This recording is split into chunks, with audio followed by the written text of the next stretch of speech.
સાથીદાર મિત્રો, છેલ્લા વિડીયોમાં આપણા પાર્ટીના રૂપરેખા આપી હતી, થોડી ચર્ચા પણ કરી હતી. હવે એક પછી એક મુદ્દાઓ આપણે લેતા જઈએ છીએ. પાર્ટીનો ઉદ્દેશ, પાર્ટીનો ધ્યેય. હા, વચ્ચે વચ્ચે કરંટ પ્રશ્નોને, સળગતા પ્રશ્નોની ચર્ચા પણ કરીશું. પણ આપણી એક સિરીઝ સતત ચાલુ રાખી છે, જે આપણી પાર્ટીની સ્થાપના કરી છે, અને પાર્ટીને સફળ બનાવવા માટે આપણે શું કરવાનું છે, એ તમામ બાબતોનું એક પછી એક ચર્ચા કરતા જ રહીશું. તો આપણે વાત કરીએ છીએ આપણો ધ્યેય. ગુજરાતને સ્વાવલંબી બનાવવું છે. ગુજરાતને ખેતી પ્રધાન રાજ્ય તરીકે સ્થાપવું છે. અને ભારતનું આ બીજું રાજ્ય એવું હશે કે ખેતી પ્રધાન રાજ્ય હશે, અને સ્વાવલંબી ક્ષેત્રમાં ભારતનું પ્રથમ રાજ્ય હશે. આર્થિક સ્વાવલંબી, વહીવટી સ્વાવલંબી, અને તમામ ક્ષેત્રમાં ગુજરાત સ્વાવલંબી રહેવું જોઈએ. એની આપણે વાત તો કરવાના જ છીએ. પણ ત્યાર પહેલાં એક આપણે વાત કરીએ કે આપણે ખરેખર સર્વપ્રથમ પગથિયામાં આપણે શું કરવું છે. તો મિત્રો, આપણે નવી નેતાગીરીની સ્થાપના કરવી છે. તદ્દન નવી નેતાગીરી. કોઈ પણ જૂના રાજકીય નેતાઓને લેવા નથી. અને વિશ્વાસ છે કે નવી નેતાગીરીથી આપણે ઝડપથી સત્તા ઉપર આવીશું. આપણે પાટલું બદલી નેતાઓ પણ નથી જોતા, બણગા ફૂંકતા નેતાઓ પણ નથી જોતા. વાસ્તવિક જમીન ઉપર ઊભા રહીને જે કરવાનું છે એની જ આપણે વાત કરી શકીએ, અને એ પણ કેવી કે જે અમલમાં મૂકી શકાય એવી વાત જ કરે, એવી નેતાગીરીની આપણે જરૂર છે. અને તો જ ગુજરાતમાં પરિવર્તન આવે. વહીવટી નેતાગીરીની સાથે, રાજકીય નેતાગીરીની સાથે સાથે આપણે વહીવટી ક્ષેત્રમાં પણ આ જ વસ્તુ જોશે. એટલે આપણા સંગઠનને બે ભાગમાં વહેંચી નાખીએ છીએ. એક વહીવટી સંગઠન અને બીજું રાજકીય સંગઠન. રાજકીય સંગઠનમાં જેઓની ગામડા ઉપર પકડ છે, સતત ફરે છે, જેને રાજકીય ક્ષેત્રમાં આગળ આવવું છે, એવા યુવાનો છે, એવી મહિલાઓ છે, એવા બહેનો છે, એમની આપણે ટીમ બનાવવી છે. પણ એકલા રાજકીય સંગઠનથી આપણે સફળ ન થઈ શકાય. સત્તા ઉપર આવવું છે, અને સત્તા ઉપર આવ્યા પછી વહીવટી પરિવર્તન લાવવું છે. આપણા બે ઉદ્દેશો છે, રાજકીય પરિવર્તન અને વહીવટી પરિવર્તન. તો વહીવટી પરિવર્તન માટે એટલે સરકારના તમામ વિભાગોમાં ઉચ્ચ સ્થાને અને મિડલ સ્થાને, મધ્યમ સ્થાને વહીવટ કરી શકે એવી નેતાગીરી પણ ઊભી કરવી છે. એવા નવા યુવાનોને પણ ઊભા કરવા છે. અને જરૂર પડશે તો આપણે તાલીમ પણ આપીશું. ભ્રષ્ટાચારને રોકી શકે, ભ્રષ્ટાચારીઓને પકડી અને જેલમાં પુરાવી શકે એવી સૂઝવાળા આપણે ભણેલા યુવાઓ, એની આપણે જરૂર પડશે. અને સાથે સાથે આપણે બંને સંગઠનો કરવા છે. ઘણાને રાજકીય ક્ષેત્રમાં રસ નથી હોતો, અને ઘણાને વહીવટી ક્ષેત્રમાં એ શક્તિમાન પણ નથી હોતા, એટલું એજ્યુકેશન, એટલી સમજણ પણ નથી હોતી. તો બંને પાંખને આપણે જુદી પાડી દઈએ છીએ. અને જ્યાં સુધી આપણી પાસે બુદ્ધિશાળી યુવાનો હશે નહીં, ત્યાં સુધી આપણે એને વહીવટમાં નાખી શકીશું નહીં. આપણે જૂની વહીવટી પ્રથાને વેરવિખેર કરી નાખવી છે. ખાઈ બધેલા અધિકારીઓને ઘર ભેગા કરવા છે. ભ્રષ્ટાચાર કરેલ IAS, IPS અને સરકારી અમલદારો પાસેથી જેટલું લોકોને લૂંટ્યા છે, એની પાસેથી બધું પાછું લેવું છે. બધું પાછું લેવું છે.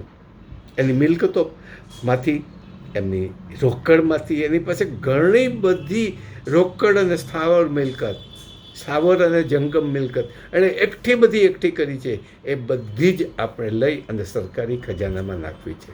અને તો જ આપણે આપણું સરકારી દેવાને લગભગ 6 કરોડનું આપણી ઉપર સરકારી દેવું છે, 6 લાખ કરોડ, એ આપણે ભરપાઈ કરાવવું છે. તો એના માટે યુવાનો જોશે, અને યુવાનોમાં જેટલા ભણેલા છે, જેની પાસે વહીવટી સમજણ છે, એવા યુવાનો જોશે. ને કદાચ એવું પણ બને કે આપણી પાસે જેમ જેમ સંગઠન થતા જશે યુવાઓના વહીવટી ક્ષેત્ર માટે, એને આપણે તાલીમ પણ આપીશું. અને એ લોકોને આપણે સીધા સરકારી નોકરીમાં મૂકવા છે. પરીક્ષાઓ નથી લેવી. જે શિક્ષકો અત્યારે આંદોલન કરે છે, અરે ભાઈ, જેણે બીએડ કર્યું છે, જેણે પીટીસી કર્યું છે, જે એજ્યુકેશન ક્ષેત્રમાં સંકળાયેલા છે, એની પરીક્ષા શા માટે? હા, ચોક્કસ એને ટ્રેનિંગ આપો, પરીક્ષાની જરૂર નથી. એને નવી પદ્ધતિથી આપણે એને શિક્ષણ પદ્ધતિ સ્થાપવી હોય તો એને તાલીમ આપો, અને એ તાલીમ આપ્યા પછી એને પોતાના શિક્ષક તરીકેના સ્થાન ઉપર બેસાડો. આ તાલીમ દરમિયાન એને સ્ટાઇપન્ડ આપો. પણ પરીક્ષાઓની શા માટે જરૂર છે? ટેટ અને ટાટ, આ બધી પરીક્ષાઓની જરૂર નથી. સારો કોમ્પ્યુટર ટીચર હશે, કોમ્પ્યુટર ઉપર બેસે તો એની કાર્યક્ષમતા નોંધાઈ જશે. તો એને શા માટે પરીક્ષા આપવી જોઈએ? આઈએએસ અને આઈપીએસ અધિકારીઓ જે વર્ષોથી ખાઈને એક પોતાની જગ્યા પચાવી પાડી છે, વર્ષો સુધી એક જ જગ્યા ઉપર રહ્યા છે, પછી ચીફ સેક્રેટરી હોય કે સેક્રેટરી હોય એટલે કે સચિવ હોય, આઈએએસ અને આઈપીએસ અધિકારી તાલુકા અને જિલ્લા કક્ષાએ હોય, અને એ લોકો જ્યારે ભ્રષ્ટાચાર કરે છે, પકડાય છે, ત્યારે સરકારની મજબૂરી છે, ભાજપની નેતાગીરીની મજબૂરી છે કે એની ઉપર એક્શન લઈ શકાતા નથી. કારણ એ જ અધિકારીઓ દ્વારા કહેવાય છે અને હકીકત પણ છે કે એને હપ્તાઓ મળે છે. દારૂબંધી આપણા ગુજરાતમાં ફાલી ફૂલી છે. વર્ષોથી કહું છું કે અમારા જામનગરના જીઆઈડીસીની અંદર જેમ દૂધના કેન ભરાય છે, એમ દૂધના કેનની અંદર પાઉચ ભરાય અને કારખાને જેટલા એના ગ્રાહકો હોય એને ત્યાં પાઉચ દારૂના વેચાય છે. હવે કેવી રીતે વેચાય છે? પોલીસ ખાતાને ખ્યાલ નથી, ડીએસપીને ખ્યાલ નથી, રાજ્ય કક્ષાએ બેઠેલા ઉચ્ચ પોલીસ અધિકારીઓને પણ ખ્યાલ નથી. હોય છે, અને ગૃહપ્રધાનને પણ ખ્યાલ છે, પણ વર્ષોથી ગૃહપ્રધાન સુધીના એના હપ્તાઓ અપાય છે. એટલે જે બુલટેગર છે, માફિયાઓ છે દારૂના, એ ફાલ્યા ફૂલ્યા છે. પોલીસ ઉપર પણ હુમલો કરે છે, પોલીસને પણ એનાથી બીવું પડે છે. આ ખોખલા વહીવટીતંત્રને આપણે હડસેલી મૂકવું છે. એ અધિકારીઓને આપણે એક જ રસ્તો બતાવવાનો છે, અને એ જેલનો રસ્તો. આ બધા માટે એજ્યુકેટેડ અને વહીવટ કરી શકે એવી બુદ્ધિ જેવી યુવાનોની પણ જરૂર પડશે. મહિલા એટલે કે બહેનો, યુવાઓ એટલે ભાઈઓ અને બહેનો બંનેની વાત કરું છું. અને એ લોકોને 6 મહિનાની ટ્રેનિંગ આપીશું સતત, તો પણ ચાલશે. આજે પોલીસ ખાતું માયકાંગલું થઈ ગયું છે. શા માટે? તો કે એની પાસે કંઈ નથી, ફિઝિકલ સ્ટ્રેન્થ પણ નથી. ત્યાં એની જગ્યાએ પોલીસ વિભાગમાં આર્મીના બધા જ રિટાયર્ડ વ્યક્તિઓને એના હોદ્દા પ્રમાણે મૂકી દેવામાં આવે તો પોલીસ ખાતું સુધરી જાય. તો આવા વહીવટી યુવાઓની જરૂર પડશે. અને રાજકીય ક્ષેત્રમાં, તાલુકા અને ગામડામાં, જિલ્લામાં સંગઠન માટે જેને રાજકારણમાં આગળ આવવું છે એવી યુવા નેતાગીરીની જરૂર પડશે. અને એક વાત આપણી સ્પષ્ટ છે કે કોઈ પણ એટલે કે અત્યારની વર્તમાન પેઢીમાંથી જે રાજકારણીઓ છે, જે એમએલએ છે, કારણ કે મોટાભાગના રાજકારણીઓ ભ્રષ્ટાચારી છે, એમાંથી આપણે કોઈને લેવા નથી. ને શક્ય હશે ત્યાં સુધી આપણે એને સભ્ય તરીકે પણ નથી લેવા. બંધારણના આપણા પક્ષના બંધારણની હોદ્દાની રૂએ લઈ શકાય, ફરજિયાત લેવા પડશે તો રાખી અને એકમાત્ર એને હડતલી દઈશું. તો આપણી પાસે 2 જ વસ્તુ છે, એક રાષ્ટ્રધર્મ અને માનવતા. રાષ્ટ્રધર્મ અને માનવતા એ બે વસ્તુ સાથે સંકળાયેલી યુવા નેતાગીરીને ઊભી કરવી છે. ભેદભાવ નથી રાખવા, ન હિન્દુ, ન મુસ્લિમ, ન શીખ, ન ઈસાઈ, ન પટેલ, ન ક્ષત્રિય, ન વાણિયા, ન લુવાણા, કે કોઈ પણ જ્ઞાતિની વાત કરીએ. જ્ઞાતિવાદને આપણે ખતમ કરવો છે, ધર્મવાદને ખતમ કરવો છે. દરેક વ્યક્તિ ધર્મ પાળી શકે છે, પણ ધર્મને રોડ ઉપર આવવા દેવો નથી. જેને શ્રદ્ધા છે એ તમે તમારો ધર્મ પાળો, એમાં કોઈ અડચણ નહીં આવે. પણ ધર્મને જ્યારે રોડ ઉપર લાવશો ત્યારે આપણે એના કટ્ટર વિરોધીઓ હશું. ધર્મ શ્રદ્ધા છે, આસ્થા છે. દરેક વ્યક્તિએ આસ્થા રાખવી જોઈએ, પોતાનો ધર્મ પાળવો જોઈએ. સવાર સાંજ પ્રાર્થના પણ ઘરમાં બેસીને કે બંદગી પણ કરવી જોઈએ, પણ એને રોડ ઉપર ન લવાય. આવા બધા જ નિયમો આપણે સ્વીકારેલા છે. અને ત્યાર પછી આપણે રાજકીય પરિવર્તન અને વહીવટી પરિવર્તન માટે આગળ વધીએ છીએ. તો મિત્ર, આપણો પ્રાથમિક તબક્કો છે કે રાષ્ટ્રધર્મ અને માનવતા. જ્ઞાતિવાદ નહીં, કોમવાદ નહીં, ધર્મવાદ પણ નહીં. We are one, we are Gujarati and citizen of the Indian. આપણે ભારતીય છીએ અને ગુજરાતના રહેવાસીઓ છીએ. આપણી પાસે એક જ મંત્ર હોવો જોઈએ. તો જેટલા જેટલા ભણેલા યુવાનો છે એમાં અત્યારે આપણે ચાર્ટર્ડ એકાઉન્ટન્ટ એવા મિત્રોની ખાસ જરૂર પડશે. ડિફેન્સમાંથી નિવૃત્ત થયેલા જવાનોની ખાસ જરૂર પડશે.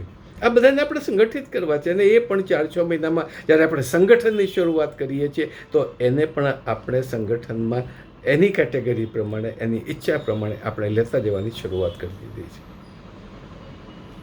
અને 3 કે 4 દિવસના સંગઠનની જ્યારે અપીલ બહાર પાડી ત્યારે એક સારો પ્રતિભાવ મળ્યો છે. પણ દુઃખની વાત એ છે કે આપણા યુટ્યુબના વિડીયો ફોરવર્ડ થતા નથી. અને જ્યાં સુધી ફોરવર્ડ નહીં થાય ત્યાં સુધી આપણને માસનો સપોર્ટ નહીં મળે. વિશાળ લોકોનો સપોર્ટ ત્યારે જ મળશે કે આપણા યુટ્યુબના વિડીયો ફોરવર્ડ થાય ત્યારે. ફરીવાર મિત્રો એક અપીલ કરું છું કે વિડીયાને 15-20 મિનિટ તમારો ટાઈમ ગુજરાત માટે આપો. ગુજરાતને સ્વાવલંબી બનાવવા માટે આપો. ગુજરાતના રાજકીય અને વહીવટી પરિવર્તન માટે આપો. ફોરવર્ડ કરો.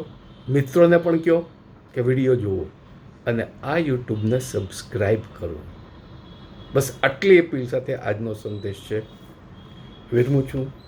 હવે પછીનો આવતીકાલથી એક પછી આપણા ઉદ્દેશો જેને આપણે તૈયાર કરેલા છે કે આ જ ક્ષેત્રમાં આ જ રીતે આપણી પાર્ટી કામ કરશે. પણ મેં તમને વાત કરી, વચ્ચે વચ્ચે કઠણ પ્રશ્નોને આપણે લેતા જ જઈશું. એનો પણ એકાદો વિડીયો આવશે. કારણ કે આપણા જૂઠ્ઠા સંસદો છે. ઇવન રાજનાથ જેવા જો સંસદમાં જૂઠું બોલી શકતા હોય તો એવા પ્રધાનોની જરૂર શું છે? બસ આટલેથી જ આપણે અટકીએ છીએ. અને કોણ જૂઠું નથી બોલતા તમે બધા જ જાણો છો. અને કોને સર્વશ્રેષ્ઠ જૂઠ્ઠા બોલાને બોગસ વચન આપનાર વ્યક્તિ તરીકે ફેમસ છે એવાને તમે જાણો છો. એમની પણ વાત કરીશું. આભાર. જય હિન્દ, જય જય ગુજરાત, સ્વાવલંબી ગુજરાત.